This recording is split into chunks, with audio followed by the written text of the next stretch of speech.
अन्य सभी रियासतों की तरह जम्मू और कश्मीर राज्य का मूल विलय 3 मामलों पर था: रक्षा, विदेशी मामले और संचार। सभी रियासतों को भारत की संविधान सभा में प्रतिनिधि भेजने के लिए आमंत्रित किया गया था, जो पूरे भारत के लिए एक संविधान तैयार कर रही थी। उन्हें अपने राज्यों के लिए संविधान सभाएं स्थापित करने के लिए भी प्रोत्साहित किया गया। अधिकांश राज्य समय पर विधानसभाएं स्थापित करने में असमर्थ थे, लेकिन कुछ राज्यों ने, विशेष रूप से सौराष्ट्र संघ, ट्रावंकोर, कोचीन और माइसौर में विधानसभाएं स्थापित की। भले ही राज्य विभाग ने राज्यों के लिए एक मॉडल संविधान विकसित किया, 19 मई 1939 को सभी राज्यों के शासकों और मुख्यमंत्रियों ने राज्य विभाग की उपस्थिति में मुलाकात की और इस बात पर सहमत हुए कि राज्यों के लिए अलग अलग संविधान आवश्यक नहीं थे। उन्होंने भारत के संविधान को अपना संविधान माना। जिन राज्यों ने संविधान सभाओं का चुनाव किया, उन्होंने कुछ संशोधन सुझाए जिन्हें स्वीकार कर लिया गया। इस प्रकार सभी राज्यों या राज्यों के संघों की स्थिति नियमित भारतीय प्रांतों के बराबर हो गई। विशेष रूप से इसका मतलब ये था कि केंद्र और राज्य सरकारों द्वारा कानून के लिए उपलब्ध विषय पूरे भारत में एक समान थे। जम्मू और कश्मीर के मामले में राज्य के राजनेताओं ने राज्य के लिए एक अलग संविधान सभा बनाने का निर्णय लिया।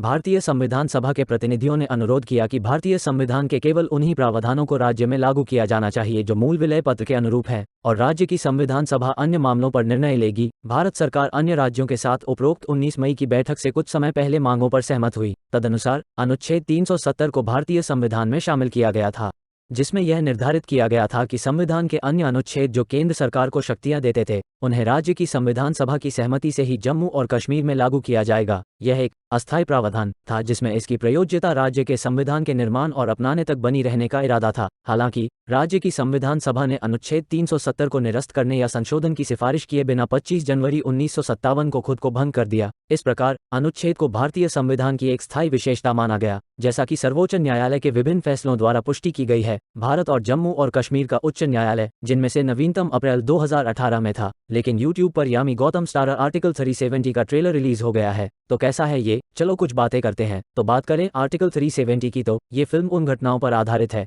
जिसके कारण जम्मू और कश्मीर में बहुत ही विशेष परिस्थिति में बहुत बड़ा फैसला लेकर जम्मू और कश्मीर में एक आर्टिकल को रद्द कर दिया गया, जबकि ट्रेलर का कहना है कि यह फिल्म सच्ची घटनाओं से प्रेरित है। तो वहीं IMDb की ऑफिशियल वेबसाइट के अनुसार अनुच्छेद 370 की कहानी यह है कि 2016 में कश्मीर में लगातार हो रही अशांति के बाद एक युवा लेडी स्थानीय फील्ड एजेंट जूनी हक्सर को राजेश्वरी स्वामीनाथन ने एक शीर्ष गुप्त मिशन के लिए प्रधानमंत्री कार्यालय से चुना गया है, जिसमें उनका उद्देश्य है कि आतंकवाद पर नकेल कसना और घाटी में अरबों डॉलर की संघर्षपूर्ण अर्थव्यवस्था को समाप्त करना, और इसी के साथ बिल्कुल असंभव लग रहे काम को करके धारा 370 को निरस्त करना, वह भी निर्दोष लोगों के खून की एक भी बूंद गिराए बिना। ट्रेलर में भी हम देखते हैं कि यामी गौतम का किरदार ऑर्डर देता है कि छोटे से छोटे मुलजिम को भी वहां पर उनके सामने लाया जाए। लेकिन आर्टिकल 370 के कलाकारों की बात करें तो अभिनेत्री यामी गौतम ने फिल्म में खुफिया अधिकारी की भूमिका निभाई है, जो शायद किसी निजी व्यक्तिगत नुकसान से गुजर रही है और फिर उसे फ्री हैंड दिया जाता है क्योंकि वह सबसे खुफिया मिशन का नेतृत्व करने के लिए कश्मीर में तैनात है। ये फिल्म स्वयं बेहद विवादास्पद विषय पर आधारित है, तो इसका हिंसक और भाषावादी होना स्वाभाविक होगा, जबकि ये कहीं ना कहीं द कश्मीर फाइल्स नामक फिल्म के पथ का अनुसरण करती हुई प्रतीत होती है। द कश्मीर फाइल्स की कंटेंट के लिए काफी आलोचना की गई थी, लेकिन ये बॉक्स ऑफिस पर ब्लॉकबस्टर सफलता के रूप में उभरी। जबकि आर्टिकल 370 नाम की इस फिल्म की बात करें तो इसका निर्माण आदित्य धर द्वारा किया जा रहा है, जिन्होंने पहले विक्की कौशल के साथ उरी द सर्जिकल स्ट्राइक का निर्देशन किया था